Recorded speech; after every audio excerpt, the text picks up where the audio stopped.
Hey everybody, I just coming to you real quick to give you a little bit of an unboxing of our new monthly mystery tackle box. Now remember, this is a panfish and trout, the small box that we get, and I'll show you what I've got in it and see what you think.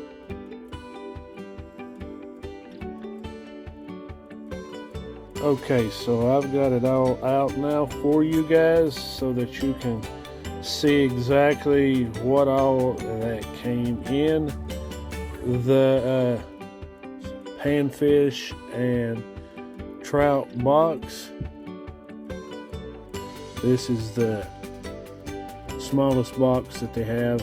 I think it's like $20. So, I know that it's not always the best stuff for certain things, but it helps me to kind of maybe think outside of the box of some things that I probably wouldn't pick up myself.